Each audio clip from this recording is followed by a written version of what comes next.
everybody. Welcome back to Let's Talk Movies. I'm Brad.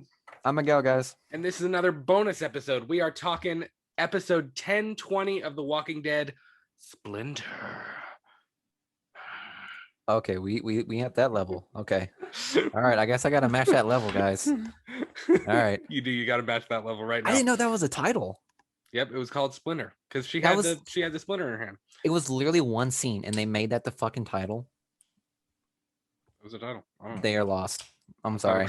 That was a throwaway episode. 100% throwaway. It was a good episode, though. I'll tell you what. I wouldn't say it was a throwaway episode, but it didn't go where I expected it to. It had a weird psychological aspect to it that I didn't at all expect. I thought. We went bonkers in this episode. It was not a bad episode by any stretch of the imagination. It just went way off in left field of where I thought we were going. I knew we wouldn't get everything about the Commonwealth just because they're not going to give away everything about the Commonwealth in one episode. But I thought we'd get a little bit more than we got. It was just like, first of all, every one of them was a huge dick. Every one of them was a huge dickhead. Yeah, and if that's how their idea of checking you, no one's gonna want to be in the Commonwealth. Why the fuck would I want to be in a Commonwealth? No. I just got called princess, literally got called a bitch and got bitch slapped.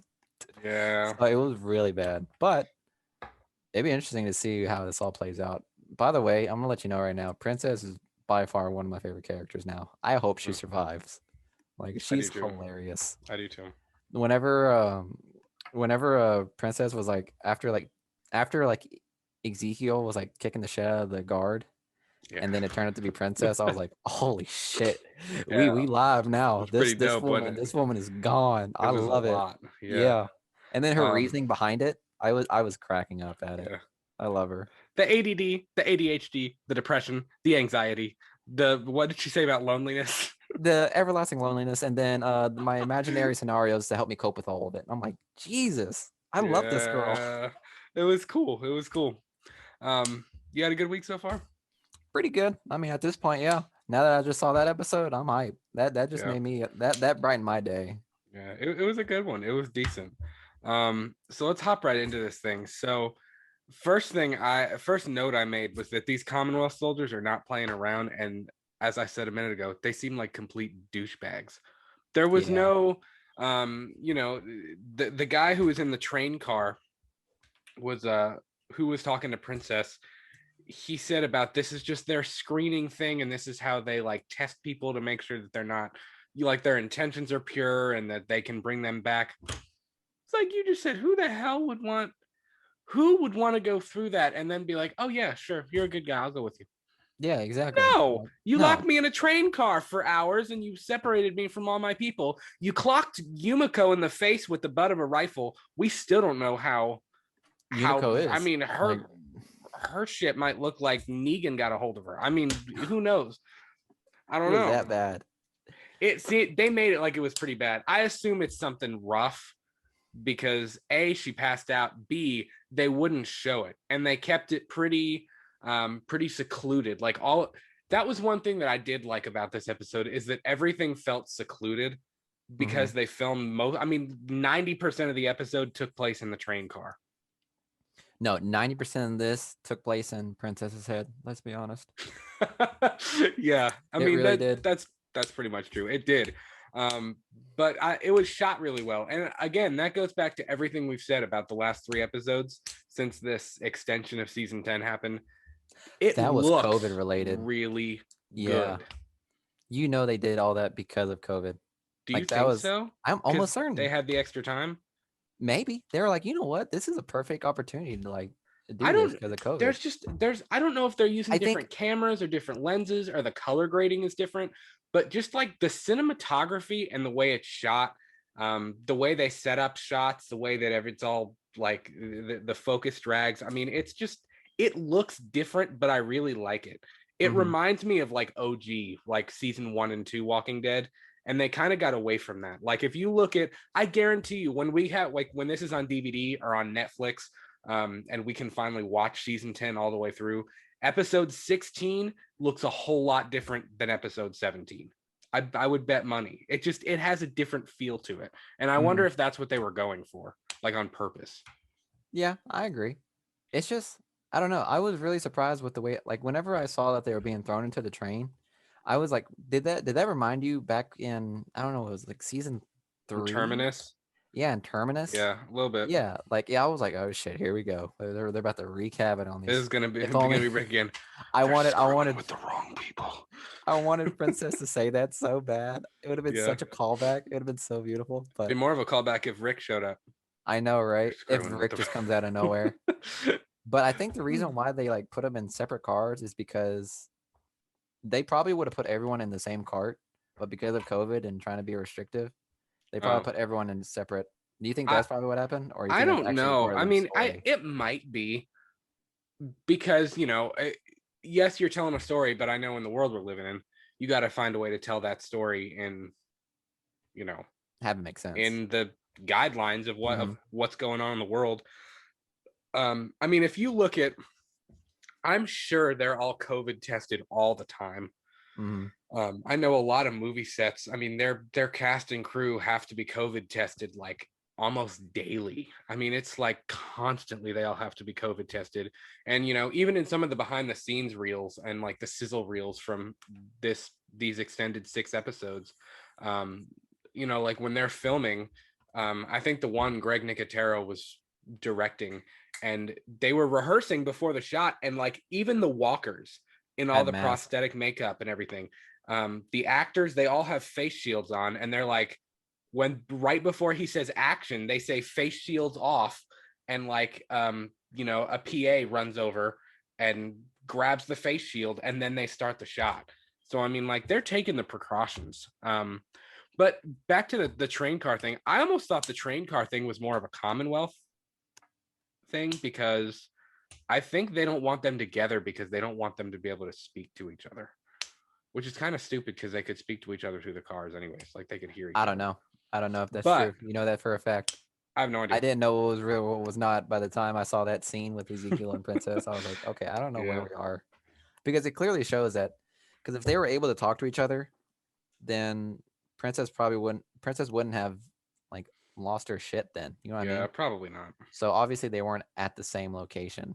Right. So like whenever Princess started like talking in her head and like was like talking to who was one that got butt headed? Yumiko.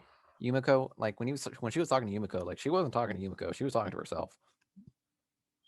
Do I'm you? almost certain, right? I don't know. I took that. I don't think the vision stuff started. Well, I don't know. Now that you say that, you just ruined the whole thing for me, Yeah. because now I'm gonna Like have to go back and think. I I I love took that it. though, right?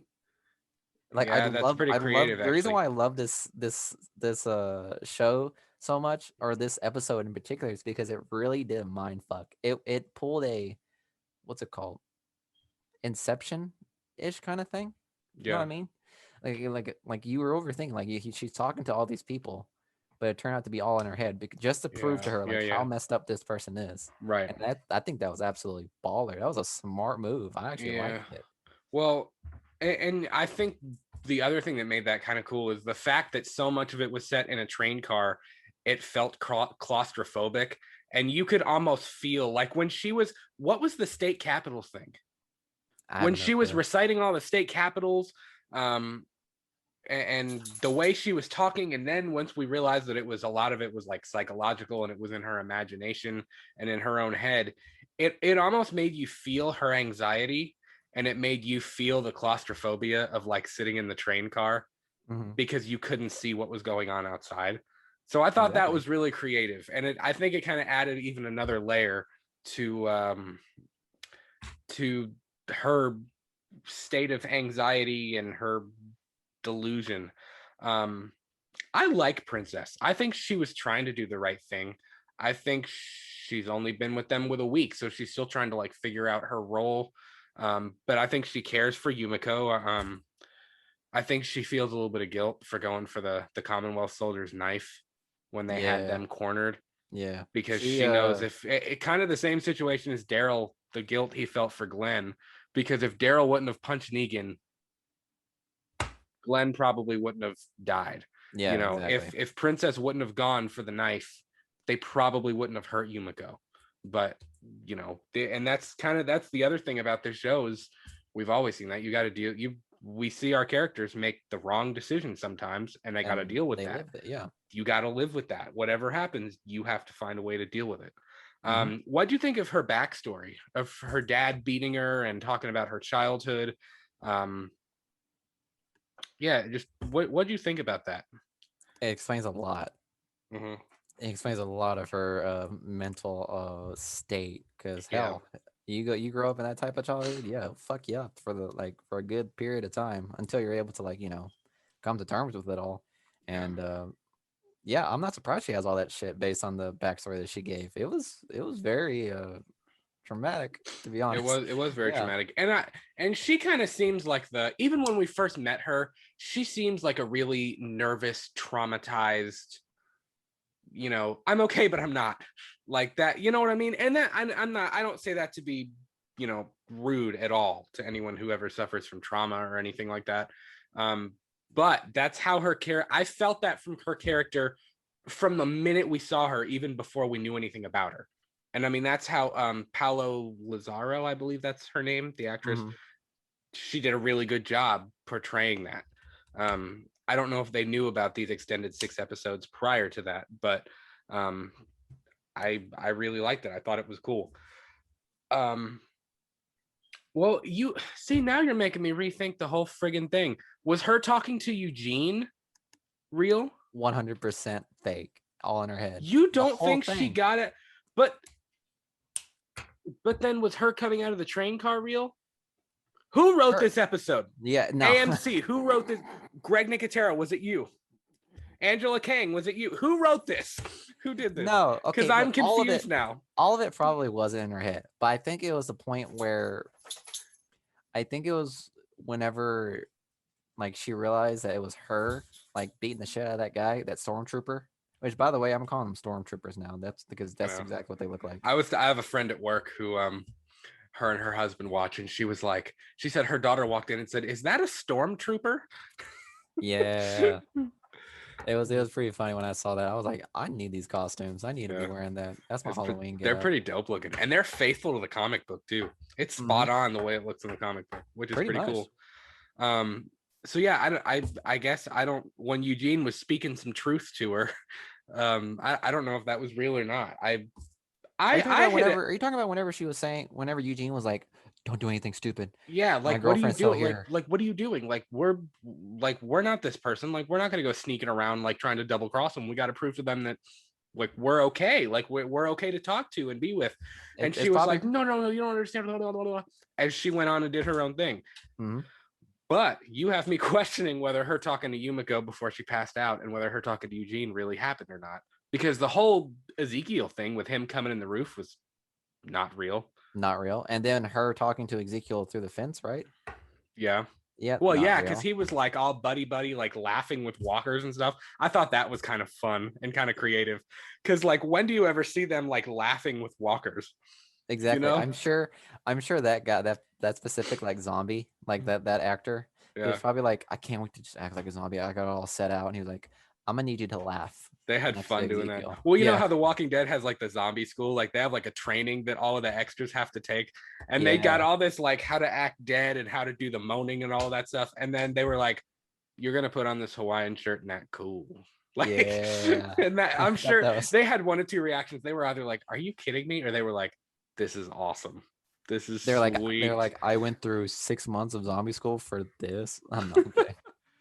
But I 100% believe that at least 80% of the show was in her head, all the way up until she realizes it. I could see it.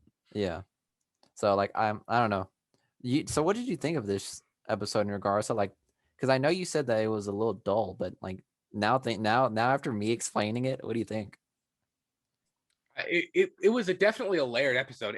I don't think it was dull. It didn't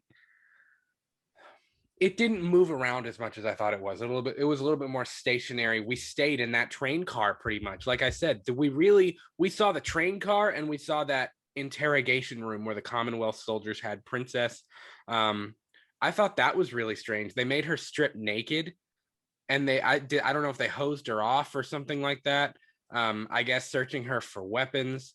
They and then when they were questioning her, part of me was like, just answer the questions. Like, I know you haven't been with them for very long, but you could be like, hey, I think I've only been with them for a week. I think they're really good people. And instead she was like, you know, I'm gonna stand up and I'm fight the man. Like, you've listened to Green Day for all of your life, like I have.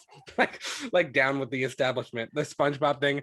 I will Yeah, dismantle exactly. the oppressive establishment, board by board, like that kind of thing. So I Yeah. don't know. I that was kind of interesting. Um, and I thought it was interesting that the Commonwealth soldiers said they're careful because they have a lot to lose. And again, that I think that kind of shows the scope of Commonwealth, and that's kind of a tease into like what we're gonna see with how big they really are. It's a town, isn't it? It's big. It's I from what I understand, it's like thousands of people, if I remember correctly. It's been a while. I mean, I read the comic books, but it's been years since I really like dove into that. Um, that would actually be that'd be a fun, maybe over my my spring break or the summer. That'd be a real fun deep dive to start reading the comics again, because Mm-hmm. I seriously read through All Out War, and then after All Out War, I kind I read a little bit, but it was spotty after that. So I'll have to pick up from All Out War and like really read until the end again. Um, but I thought it was interesting. Um, the other thing that I had written down is, you know, in the whole interaction that she had outside of the train car, when Ezekiel, I say Ezekiel, quote unquote Mm-hmm. Ezekiel, was like all like arm in arm with the two zombies, like, hey, what up, buddy? Like that kind of thing. Uh, I think Princess finds her strength in other people. And the fact that she's been alone for so long, she doesn't want to screw up the fact that she found friends now. And Mm-hmm. I think that's contributing to her anxiety a little bit. You know what I mean? Because constantly in her head, she's going, what if I screw up? What if I screw up? What if I screw up? What if I screw up? What if I screw up? And you can see that because she was like, well, I can leave. She had the gun. She could have crawled under the fence. She could have left. It would have been over. All she would have had to do was ditch Yumiko, Ezekiel, and Eugene. Yeah. But she didn't. And I think she finds her strength in other people. And that's kind of the reason I like her character. Is Princess seems like the kind of character that won't save herself. She'll go down with the ship, like for the Yeah. people around her. And she's only been with them a week. I mean, Yeah. hell, look at Shane. Shane was ready to leave some of them behind, and Shane lived with them for months, like since the start of like what they call the fall, like at the start of the apocalypse and the outbreak.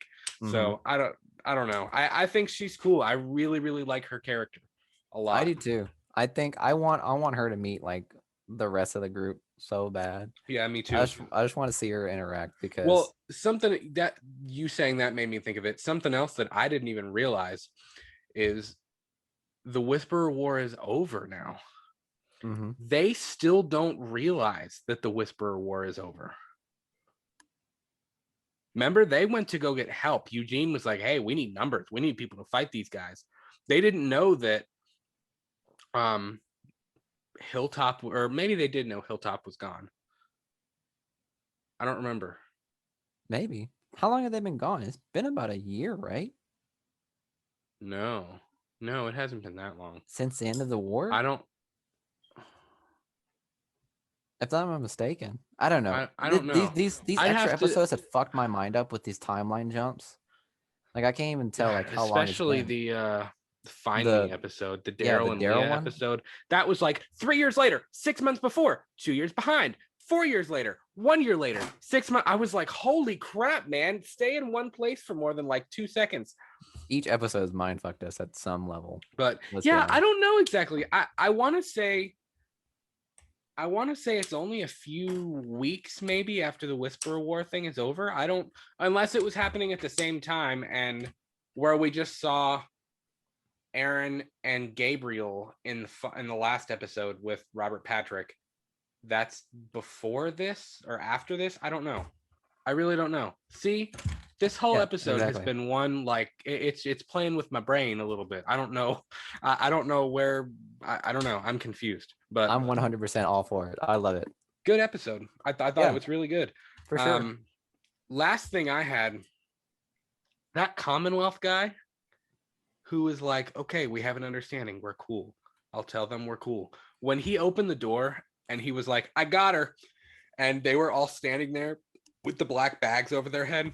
I thought that was shitty. You know, it's gonna I fuck was her like, up for oh, the you rest. douche. That's gonna fuck Princess up for a while. She's not gonna know what's real and what's not. He's not going to trust anybody. Yeah, yeah. Because at that moment, Also, she if was we, like, I think at that moment she was like understanding like her delusions, and then she was like putting some level of trust yeah, in that guard, and then just totally gets backstabbed. she's Yeah, not going to trust any of them at not a all. second. Yep. Yeah. I Which don't know. I don't think the Commonwealth is a good place. I'm not gonna lie. It's just another No, thing that they have to take down. and from what I remember is that I don't think they have a direct fight with the Commonwealth. They fought Negan and they fought the Whisperers, or they fought the governor. But I think the Commonwealth, it's more of like a philosophical difference between the two of them. And now, like Robert Kirkman said in the show, and I want to bring this up in our next actual episode, in episode 15. Um, Robert Kirkman had said, because the comic books have ended so differently than where the show is going, he kind of made it sound like they don't really have a solidified ending to the show yet. Even Mm. though, so I mean, you also have to think, just like Robert Kirkman had said, the ending of the show, it's the ending of The Walking Dead as we know it, but you still have the movies, you still have Fear the Walking Dead, you still have World Beyond, you still have um what else do you have? Walking The Dead Beyond. Daryl and Walking Dead Beyond. Did you already say that? yeah, the Oh, okay, Daryl and never mind. Carol spinoff show. That's what I was thinking. Like, Gotcha. so it's still gonna continue. It's just the main arc is gonna split into like different things, which is fine. Um, I hope they keep up the quality. I don't want it to get to a point where there's so many spinoffs The way I can best that the describe it, quality is you don't going want to down. get too thin. Yeah. Yeah, And I think that's what I can see happened. that. I think that's what happened for a while, even after the prison was destroyed. Do you remember there was like a season and a half before? It was like after the prison, but before Terminus, before everybody found each other again. It Hmm. was like a season where every episode it was like Carol and Tyrese, Daryl by himself, Maggie trying to find Glenn, Rick and Michonne and Carl. I mean, it was just like we were so all over the place that it was hard to keep track of.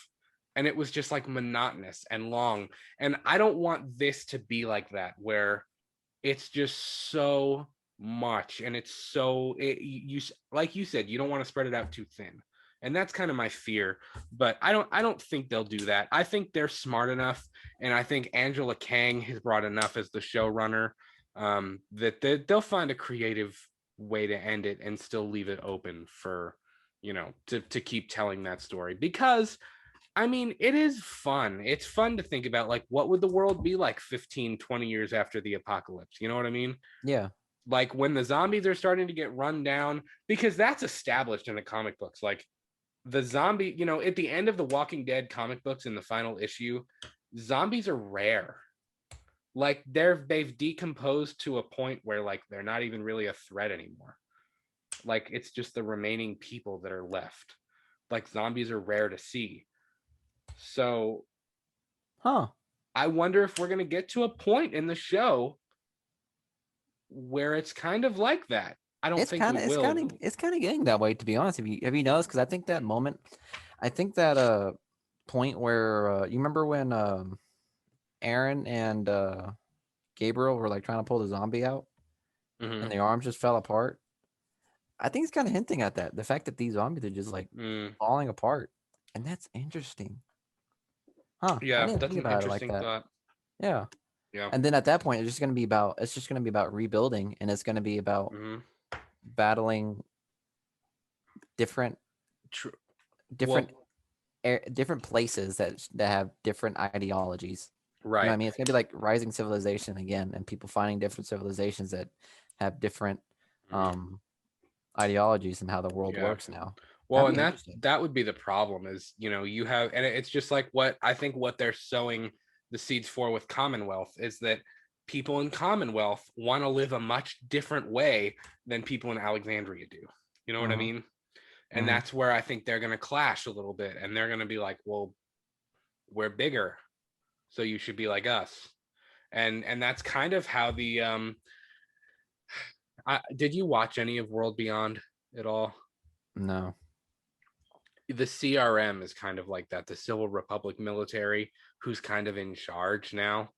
They kind of have like an expectation. There's laws, there's rules, there's a curfew. There's rules that people have to follow if they want to live there. So that's kind of an interesting thought. So I'll have to check it out then. Because yeah. that's it.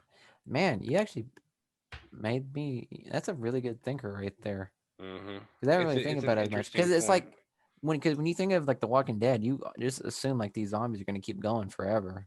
Yeah. But then I completely forgot that they decompose because they're dead. Hmm. And that's, What the fuck? I love this series. I really, I've got posters here. I've got a poster there. I've got Lucille. I mean, I am a huge fan of this series, but that's why I've always been like super, super fascinated with like the beginning of the apocalypse. Like Mm-hmm. as the world is starting to fall apart, because there are so many different stories that you can tell when the world is falling apart. And I think The Walking Dead is moving in a much different direction. We're so far down the road now. From season 1 through 3 and 4 and 5, even, it was only like 5 or 6 years really from Mm-hmm. the start of the apocalypse to where we were at. I mean, now, I mean, we were probably getting close to 10 when they got to Alexandria. And then I think we had a 10-year time jump and then a 6-year time jump. I mean, we're probably going from anywhere between 15 and 20 years into the apocalypse now.